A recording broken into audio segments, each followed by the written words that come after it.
తెలంగాణ ఉద్యమకారులకు ప్రత్యేక గుర్తింపు ఇచ్చేందుకు ప్రభుత్వం సిద్ధంగా ఉందన్న ఎమ్మెల్సీ కోదండరాం. సంగారెడ్డి జిల్లా కేంద్రంలో జిల్లా అధ్యక్షుడు తుల్జారెడ్డి అధ్యక్షతన తెలంగాణ జనసమితి ప్లీనరీ సమావేశం తెలంగాణ తొలి మలి దశల ఉద్యమకారులకు సన్మాన కార్యక్రమం నిర్వహించారు. ఈ సందర్భంగా ఎమ్మెల్సీ కోదండరాం మాట్లాడుతూ జిల్లాలోని ఉద్యమకారుల ప్రధాన సమస్యలను తన దృష్టికి తీసుకురావాలని కోరారు. ఎన్నికల ముందు ప్రజలకు ఇచ్చిన ప్రతి హామీని ప్రభుత్వం తప్పకుండా త్వరలోనే అమలు చేస్తుందని ఆయన స్పష్టం చేశారు. ఈ కార్యక్రమంలో జిల్లా అధ్యక్షుడు తుల్జారెడ్డితో పాటు రాష్ట్ర ప్రధాన కార్యదర్శి ఆశప్ప, మహిళా విభాగం అధ్యక్షుడు లక్ష్మి, జిల్లా ప్రధాన కార్యదర్శి సాయిలు, ఉద్యమకారులు అన్వర్, మందుల వరలక్ష్మి, సంజీవ్, తేజసార్ పార్టీ నాయకులు, కార్యకర్తలు పాల్గొన్నారు. అనంతరం ఎమ్మెల్సీగా నూతనంగా ఎన్నికై సంగారెడ్డికి వచ్చిన కోదండరాంను ఘనంగా సన్మానించి శుభాకాంక్షలు తెలిపిన TPCC general secretary Topaji Ananthakishan.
Telangana విద్యార్థి మరో వీరులకు సాధిస్తాం మీ ఆశయాలను.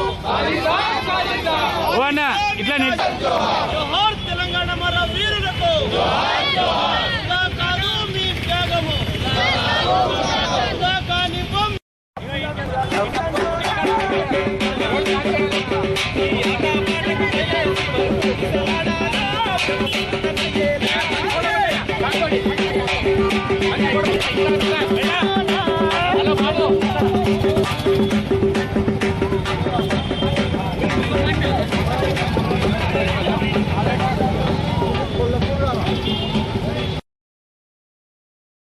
అన్వర్ పటేల్ గారు 1969 ఉద్యమకారులకు సత్కారం కోసం వాళ్ళందరినీ పిలవాల్సిందిగా అన్వర్ పటేల్ గారిని కోరుతా ఉన్నారు. ప్రొఫెసర్, ఉద్యమకారుడు, విద్యార్థుల ఎదుగుతున్న నాయకుడు, రేపటికి పదవులు అవకాశం ఉందలేమో అని ఆశపడుతున్నాం. ఏం లేదు. ఇంకోటి ఏమంటే टकराने वालों को लिखा जाता है से जिंदा कौम हो तो गलत का विरोध करना सीखो. समुद्र की लहरें लाशों को निकाल फेंकती है, तैराक को नहीं. वो भी आगे बैठा हुआ है. अन्याय ఎదుర్కోండి नहीं, అధర్మమైన ఎదుర్కోండి. సముద్ర పల్లలు శవాలను పోసేస్తాయి. ఈతగాళ్ళం కాదు, కోటగాళ్ళం కాదు, మహా ఈతగాడు. మండలం వేలువెల గ్రామం.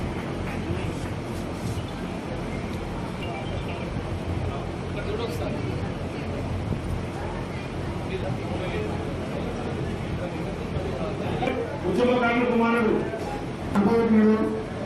ఇప్పటికీ కోదండరాం గారు అన్వర్ పటేల్ గారికి సన్మానం చేస్తున్నారు. మలిదశ ఉద్యమంలో కీలక పాత్ర మలిదశ ఉద్యమంలో కేసీఆర్తో సహాయంతో ఉండి ఉమ్మడి మెదక్ జిల్లాలో తన వంతు పాత్ర వహించినటువంటి మహిళా నాయకురాలు, రాష్ట్ర ప్రధాన కార్యదర్శి టీఆర్ఎస్ గా పనిచేసినటువంటి అనుభవం ఉన్న వ్యక్తి. మరి సంగారెడ్డి ఎమ్మెల్యే కూడా మిస్ అయినారే. ఎప్పుడో 2009లో టికెట్ వచ్చేది ఉండే. అందులో వరలక్ష్మి గారికి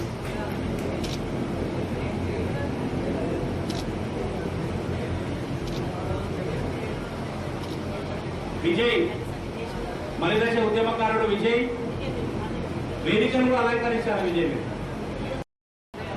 సుధాకర్ గారు కూడా గుర్తు ఏంటన్నా కూడా వహించినటువంటి మిత్రులలో నందు తిరుమలరావు గారు రండి. ఇప్పుడు మలిదశ ఉద్యమంలో సాయిలకి సన్మానం చేయాల్సిందిగా గవర్నమెంట్ సార్ కోరుతున్నాం. గుర్తు ఏంటన్నా కూడా వహించినటువంటి మిత్రులలో నందు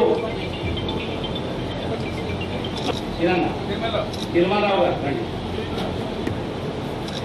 ఇప్పుడు మలిదశ ఉద్యమంలో సాయిలకి సన్మానం చేయాల్సిందిగా గవర్నమెంట్ సార్ కోరుతున్నాం.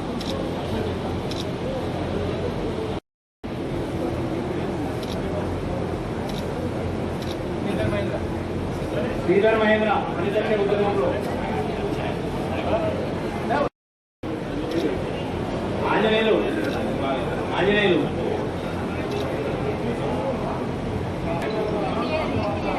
మలిదశ ఉద్యమంలో ఆంజనేయులు మలిదశ ఉద్యమంలో పాల్గొన్న ఆంజనేయులు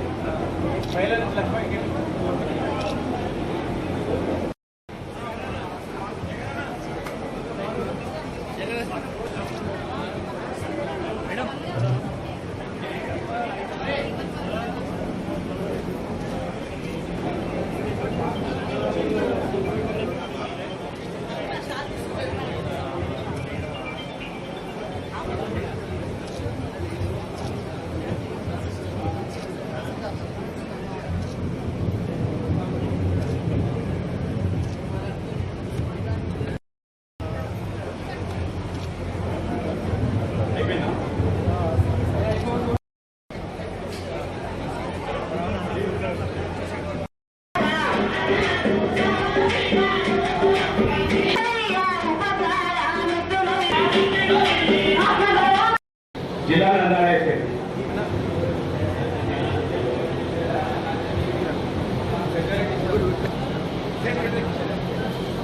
అంతరంగీకమైన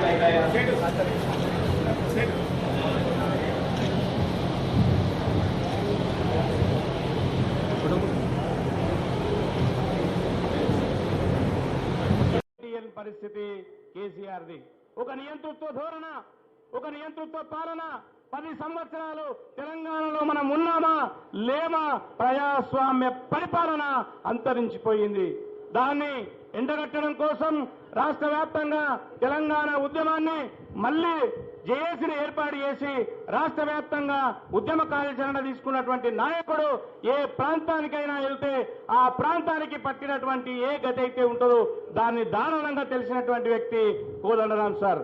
తద్వారా ఇక్కడ ఈ యొక్క అంశాల పట్ల, తెలంగాణ అధోగతి పట్ల, ముఖ్యంగా ఉద్యమకారులు ఎవరైతే ఉన్నారో వాళ్ళందరికీ కూడా అన్యాయం జరిగిందని చెప్పి తెలుసుకున్నటువంటి కోదండరాం సార్ మనం పార్టీ పెడితే తప్ప, తెలంగాణ జనసమితిని మనం ఆవిర్భవిస్తే తప్ప ఈ ప్రాంతం ప్రజాస్వామ్యం తీసుకురావాలని చెప్పి చేయడం జరిగింది.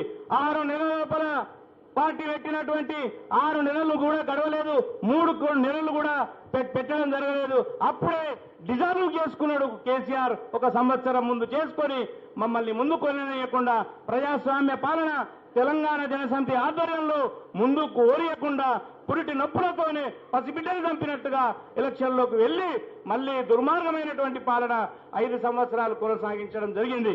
అప్పుడు తెలంగాణ జనసమితి పార్టీ పురిటిలో బిడ్డ ఎట్లయితే చనిపోతుందో అదే విధంగా ఉంటూ మరి ప్రజాపాలన ఉన్నటువంటి కాంగ్రెస్ పార్టీకి 2 సార్లు మద్దతు చేసి, ఒకసారి 35-25 సీట్లతో మరి కాంగ్రెస్ కు సపోర్ట్ చేసి, తరువాత స్థానం లోపల ఉద్యమకారులను ఏకం చేసి 250 గజాలు ఉద్యమకారులకు ఇస్తూ ఉద్యమకారులను గుర్తిస్తామని చెప్పి, విలేకరులను గుర్తిస్తామని చెప్పి ప్రజలను మమేకం చేసి చైతన్యవంతం చేసి రాష్ట్ర వ్యాప్తంగా కాలు గజ్జ తిరిగి మరి గోదావరి జలాల యాత్ర, కృష్ణా జలాల యాత్ర, ఈ రైతులకు ఎక్కడైతే నీళ్లు అందకొచ్చినాయో కాళేశ్వరం మీద అది ఒక ఫాల్స్ ప్రాజెక్ట్ అని చెప్పి కాళేశ్వరం మీద తిరిగి మరి దక్షిణ ప్రాంతం లోపల ఉన్నటువంటి మహబూబ్ నగర్ ను మొత్తం రాజోలి బండ గాని నెట్టే మీవన్నీ ఏవైతే ప్రాజెక్టులు ఉన్నాయో ఆ ప్రాజెక్టులన్నిటినీ సందర్శించాడు. పాలమూరు రంగారెడ్డి ఇవన్నీ సగం ఆపేసి దక్షిణ తెలంగాణను ఎండగట్టి ఒక ఫాల్స్ ప్రాజెక్టులు ఒక ఉత్తర తెలంగాణలో నిర్మించి ప్రాణహిత చేళ్లకు పొందబెట్టి లక్షల కోట్ల అవినీతి చేసిందని చెప్పి ప్రభుత్వాన్ని హెచ్చరించిన ధీరుడు దిగ్గజరుడు కోదండరాం సార్ అని చెప్పి నేను ఈ సందర్భంగా తెలియజేస్తా ఉన్నాను. దాని ద్వారానే ఎండగట్టినటువంటి పరిస్థితుల ద్వారానే 1.5 ఓట్ బ్యాంక్ పరిస్థితిని చేంజ్ చేసి కాంగ్రెస్ కు పట్టం కట్టించినటువంటి మహానాయకుడు ఒక్క సీటు కూడా కోరకుండా మా నాయకులు ఒక 10 సీట్లు కోరితే మనకొద్దు అని చెప్పి ఒక్క సీటు పైన వాడు వచ్చే అవకాశం ఉందని చెప్పి బేషరతు మద్దతుతో బేషరతుగా కేవలం గవర్నమెంట్ కాంగ్రెస్ రావాలి, ప్రజాపాలన రావాలి, మన బలం సరిపోవడం లేదు, మన బలం కాంగ్రెస్ కి అందిస్తామని చెప్పి కాంగ్రెస్ పార్టీకి మద్దతు చేసి ఈ రోజు గవర్నమెంట్లు తెచ్చినటువంటి ఘనత అది కోదండరాం సార్ది అని చెప్పి ఈ సందర్భంగా నేను తెలియదు. విషయంపై మనం ఎందుకంటే ఉద్యమకారులుగా మనం అందరం ఐక్యంగా ఉండాలి. గట్టిగా మనం పోరాటం చేయటం వల్లనే తెలంగాణ రాష్ట్రం సిద్ధించింది. ఆ రోజు పార్టీలకు అతీతంగా ఐక్యంగా నిలబడ్డాం. పార్టీలతో సంబంధం లేకుండా తెలంగాణ రాష్ట్ర సాధన కోసం ఏ పిలుపునిస్తే ఆ పిలుపు మనం స్పందించి పాల్గొని విజయవంతం చేసినాం. అట్లా విజయవంతం చేయబట్టి ఇలా ప్రత్యేక రాష్ట్రం సిద్ధించింది. మిత్రులు కొంతమందికి కొంత నైరాశ్యం కనబడుతుంది, సహజమే అది. ఎందుకంటే ఉద్యమకారులకు ఇప్పటి వరకు ఒక గుర్తింపు దక్కలేదు, గౌరవం దక్కలేదు అనే బాధ ఉంది. ఈ గుర్తింపు కానీ గౌరవం కానీ తప్పకుండా కల్పించవలసిన అవసరం ఉందని పదే పదే ప్రభుత్వానికి కూడా మనం విజ్ఞప్తి చేస్తున్నాం. అతి త్వరలో కమిటీ వేసి ఉద్యమకారులను గుర్తించి వారి గౌరవం కల్పిస్తామని ముఖ్యమంత్రి గారు హామీ ఇచ్చిండ్రు. కాబట్టి ఆ నిర్ణయం ఏదో తొందరలో వెలువడుతుందనే ఆశతో అందరం కూడా ఎదురు చూస్తున్నాం. ఒకటి మనం గుర్తుపెట్టుకోవాలి, ఏంటంటే న్యాయం తప్పకుండా జరుగుతుంది. జరగకపోతే నిలబడి తెలంగాణలో సాధించుకోగలం, కానీ మనం ఇంకో కాడికి పోయి తెలంగాణకు ఉద్యమకారులకు న్యాయాన్ని సాధించుకోవటం అయితే కుదరదు. అది గుర్తుపెట్టుకోవాలి. మనం ఉద్యమకారులము ఇవాళ తెలంగాణ అయితే ఐక్యం కాగలుగుతాం, తెలంగాణలో సంఘటితంగా కొట్లాడగలుగుతాం. తెలంగాణ రాష్ట్రం ఉంది కాబట్టే మనం ఓ గుర్తింపును సాధించుకోగలుగుతాం. తెలంగాణ రాష్ట్రం ఉంది కాబట్టే మనకు విలువ ఉంది. తెలంగాణ రాష్ట్రం ఉంది కాబట్టే మనం ఇవాళ ఒక గొంతుకగా ఇవాళ తెలంగాణలో ఎదిగి ఉన్నాం. ఇంత ఒక శక్తిగా ఉన్నటువంటి మనము ఇవాళ నిరాశపడవలసిన అవసరం లేదు. తప్పనిసరిగా ఈ శక్తిని కూడగట్టుకుందాం, న్యాయాన్ని సాధించుకుందామని ఈ సందర్భంగా అందరికీ కూడా నేను హామీ ఇస్తున్నా. ఈ జిల్లా మనం తెలంగాణ ఉద్యమకారులను గుర్తుపెట్టుకోవలసిన ఇంకొక విషయం నేను చెప్పదలిచిన, మనం మన కోసం న్యాయం అడుగుతున్నప్పుడు మనం గుర్తుపెట్టుకోవలసింది, ఈ ఉద్యమ కాలంలో మనకు అండగా నిలిచినటువంటి ప్రజలకు కూడా మనం న్యాయం చేయవలసిన అవసరం ఉంది. మన వెంట ఆ రోజు ప్రజలు నిలబడ్డారు, మద్దతు ఇచ్చారు. మనం ఊరేగింపు తీస్తే వాళ్ళు పాల్గొన్నారు, మీటింగులు పెడితే హాజరైంది, మనం కార్యక్రమాలు చేస్తే సంఘీభావం తెలిపినరు. వాళ్లే లేకపోతే మనం నిలబడటం సాధ్యమయ్యే విషయం కానే కాదు. అంతగా ఆదరించినటువంటి ప్రజలను కూడా మనం మర్చిపోవద్దు. ఆ ప్రజలకు సంబంధించిన అన్ని సమస్యలు కూడా మన సమస్యలే అనుకుని వాటి పరిష్కారానికి కూడా మనం పూనుకొని ప్రయత్నించాలి. ఈ జిల్లాలో ప్రత్యేకించి సమస్య ఉందంటే, మనకు కంపెనీలు అయితే వస్తున్నాయి కానీ మనకు ఉద్యోగాలు వస్తలేవు. అది ప్రధానమైన సమస్య. మనకు ఉద్యోగాలు రాకపోగా కాలుష్యం మన దగ్గర, ఉద్యోగాలు ఉన్న లాభాలు వేరే ఒకరికి అన్నట్టుగా ఈ జిల్లా అభివృద్ధి సాగుతూ ఉన్నది.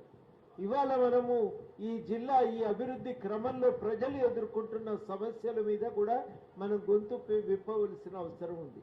నిజంగా చాలా అద్భుతమైన వ్యవసాయం ఉండే ప్రాంతం కూడా ఇదే. ఈ జహీరాబాద్లో పండినన్ని పంటలు ఇంకెక్కడ కూడా పండవు. చాలా అద్భుతంగా ఒక సేంద్రియ వ్యవసాయాన్ని అభివృద్ధి చేసి ఆచరణలో పెట్టినటువంటి దక్కన్ డెవలప్మెంట్ సొసైటీ లాంటి సంస్థలు తీసుకొచ్చినటువంటి ఆచరణ కూడా ఈ జిల్లాలోనే ఉంది. ఒక బలమైన ఆదర్శంగా ప్రపంచానికి వాళ్ళ కనబడుతుంది.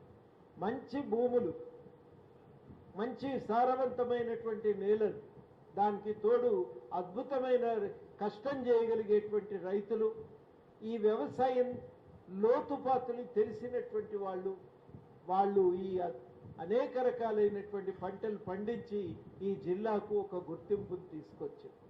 మా తోటలంటే, పండ్ల తోటలంటే కూడా ప్రసిద్ధి ఈ జిల్లాకి.